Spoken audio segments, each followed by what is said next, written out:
Hello everyone, welcome back to my channel. আজকে আমি একটা রিয়েল ব্রাইডের উপর মেকআপ করে দেখাচ্ছি তোমাদেরকে। তো দেখতেই পাচ্ছ ব্রাইডের আইব্রো করা নেই।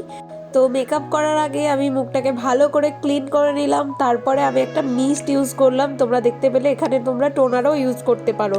তারপর আমি একটা ময়শ্চারাইজার ইউজ করছি।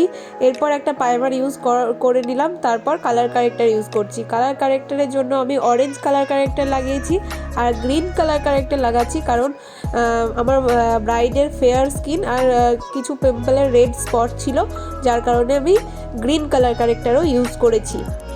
এরপর আমি ফাউন্ডেশান ইউজ করছি। ফাউন্ডেশনের জন্য আমি দুটো ফাউন্ডেশান, তার সাথে একটা ফেসিয়াল সিরাম আর লিকুইড হাইলাইটার মিক্স করে আমি ইউজ করছি ফাউন্ডেশান। তো ফাউন্ডেশনটা পুরো মুখে লাগানোর পরে দেখো স্কিনের সঙ্গে একদম পারফেক্ট ম্যাচ হয়ে গেছে। তারপর ব্লেন্ডার দিয়ে ভালো করে ব্লেন্ড করে নিলাম। এরপর আমি একটা কন্ট্রোর ইউজ করছি, ক্রিম কন্ট্রোর।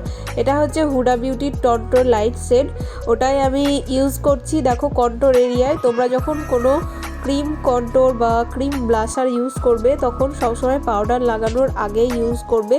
তো এখানে আমার মাথার ছায়া পড়ছে, যার জন্য তোমরা একটু দেখতে পাচ্ছ না, তো একটু কষ্ট করে দেখে নিও। তো এখানে আমি কন্ট্রোরটা দেখো কোথায় কোথায় নাকের সাইডে যেখানে যেখানে আমরা কন্ট্রোর করি সব জায়গাতেই আমি ক্রিম কন্ট্রোর ইউজ করেছি। তো এরপর আমি কনসিলার ইউজ করছি হাইলাইট করার জন্য হাইলাইট এরিয়ায়। তো আমি কনসিলার ইউজ করে ভালো করে ব্লেন্ড করে নিলাম সেম বিউটি ব্লেন্ডার দিয়ে। যে হাইলাইট করার এরিয়াগুলো আছে সব জায়গায় আমি কনসিলার ইউজ করেছি। তারপরে চোখের নিচে যাতে কোনো রকম ক্রিজ লাইন না আসে তার জন্য আমি পাউডার দিয়ে সেট করে নিলাম। এরপর আমি পুরো মুখে একটু ট্রান্সলেশন পাউডার দিয়ে সেট করে নিচ্ছি, যার জন্য আমি সুগারের ট্রান্সলেশন পাউডারটা নিয়েছি। দেখো আমি পুরো মুখে সেট করে নিয়েছি। তারপরে কম্প্যাক্ট পাউডার দিয়ে ওই পাউডারগুলোকে ঝেড়ে দিচ্ছি। কম্প্যাক্ট পাউডারে ব্রাশটা লাগিয়ে তারপর আমি ওই পাউডারগুলো ঝেড়ে দিচ্ছি। তো চোখের নিচে আমি পাউডারটা রেখে দেবো, কারণ আই মেকআপ আমাদের এখনও হয়নি। তো যখন আই মেকআপ করার সময় ফল আউট হবে, যাতে আমি খুব সহজে সেটা ডাস্ট আউট করতে পারি, যার জন্য আমি চোখের নিচে পাউডারটা রেখে দিয়েছি। এরপর আমি যে ক্রিম কন্ট্রোর করেছিলাম সেই এরিয়াতেই দেখো পাউডার কন্ট্রোর আবার ইউজ করছি। তো তোমরা ক্রিম ব্লাশার বা ক্রিম কন্ট্রোর যাই ইউজ করো না কেন, তো তার উপরে তোমাদেরকে পাউডার ব্লাশার বা পাউডার কন্ট্রোর ইউজ করতেই হবে, কেননা সেটাকে সেট করতে হবে তোমার পাউডার দিয়েই। তো সেখানে আমাদের ক্রিম কন্ট্রোর ইউজ করেছি, তাই ক্রিম কন্ট্রোর ইউজ করার পরে আমাদের পাউডার কন্ট্রোর দিয়ে দেখো সেট করে নিলাম সেম ওর উপরে। এরপর আমি ব্লাশার ইউজ করছি। ব্লাশারে তো আমি কোনো ক্রিম ব্লাশার ইউজ করিনি, তো শুধু পাউডার ব্লাশার দিয়ে আমি ব্লাশ করে নিচ্ছি। আই ম্যাজিকের ব্লাশার প্যালেট থেকে দেখো দু তিনটে কালার নিয়ে আমি ব্লাশ করে নিলাম। তো তারপরে আমি হাইলাইটার ইউজ করছি সুগারের হাইলাইটার এখন ইউজ করছি। পরে আমি হোজোর হাইলাইটার ইউজ করব, সেটা সেটিং স্প্রে দেওয়ার পরে একদম শেষে, সেটা হয়তো দেখানো নেই। তো সুগারের হাইলাইটারটা আমি হাইলাইট এরিয়ায় ইউজ করে নিলাম। এরপর আমি আইব্রো করে নিচ্ছি। দেখো আইব্রোটা করা নেই, আর অনেকটা মোটা আইব্রো, আর আইব্রোর হেয়ারগুলো খুব ঠিক ছিল। তো তারপরে আইব্রো করার জন্য আমি জেল ইউজ করেছি। তো জেল দিয়ে আমি পুরো আইব্রোটা এঁকে নেব প্রথমে, তো একটু মোটাই হবে তখন। তারপরে কাট করে নিতে হবে। তো কাট করার জন্য একটা ফেয়ার কনসিলার নিয়েছি আমি।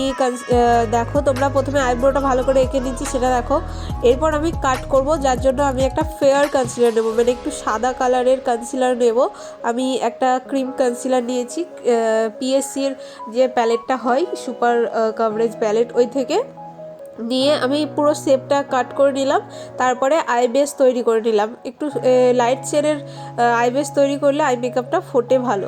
তো সেটাকেও ভালো করে ব্লেন্ড করতে হবে। ভালো করে ব্লেন্ড করে নিচ্ছি। দেখো আমি একটা মিনি বিউটি ব্লেন্ডার ইউজ করেছি, তো সেটা দিয়ে ভালো করে ব্লেন্ড করে নিচ্ছি। তারপরে হালকা করে পাউডার দিয়ে সেট করে নিচ্ছি, যাতে কোনো ক্রিজ না চলে আসে।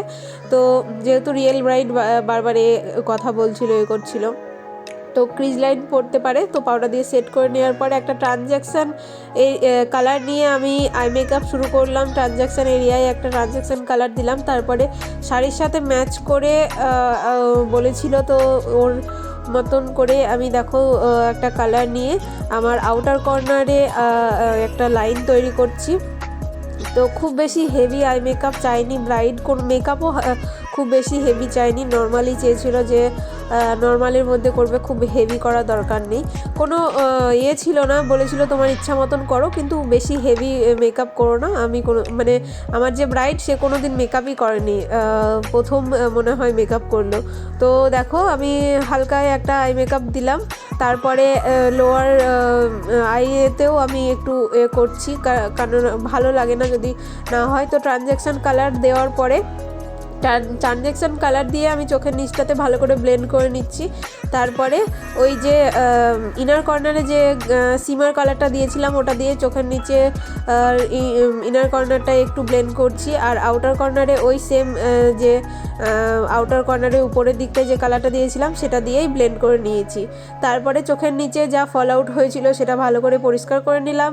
এরপর কাজল লাগাচ্ছি আমি। কাজলের জন্য আমি সেম ফেসেস কানাডা কাজল ইউজ করছি, ওটাকে একটু স্মাচ করে দিচ্ছি ওর পিছনের দিকে যে স্পঞ্জটা আছে সেটা দিয়ে। তারপরে আবার একটু ব্ল্যাক আইশ্যাডো নিয়ে সেটাকে স্মাচ করছি, যাতে ওটা পাউডারের সঙ্গে সেট হয়ে যায়, যাতে পরে আর না ওঠে।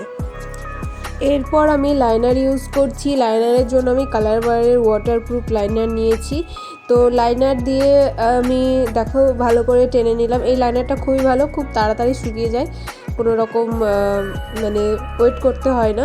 তারপর আমি লিপস্টিক ইউজ করছি। লিপস্টিকের জন্য আমি একটা লিপস্টিক প্যালেট থেকে 2-3টে কালার মিক্স করে ওর শাড়ির সাথে ম্যাচ করার চেষ্টা করেছি। তো এরপরে আমি সেটিং স্প্রে ইউজ করেছি, ফিনিশিং দিয়েছি, বাকি কলকা করেছি। তো কলকার ভিডিওটা অলরেডি আপলোড করা আছে আমার চ্যানেলেই, ওর লিঙ্কটা ডিসক্রিপশন বক্সে দেওয়া থাকবে, তোমরা ওখান থেকে কলকার ভিডিওটা দেখে নিতে পারো। আর কেমন লাগলো তোমাদের মেকআপটা সেটা কমেন্ট করে জানিও। আর যদি ভালো লাগে তাহলে প্লিজ সাপোর্ট করো, চ্যানেলটাকে সাবস্ক্রাইব করো আর একটা লাইক করো। আর ওর রিসেপশানেও আমি সাজিয়েছিলাম, যেটার ভিডিও বানানো হয়নি, তবে কয়েকটা ছবি দেখিয়ে দেবো। তো এখন তোমরা পুরো লুকটা দেখে নাও।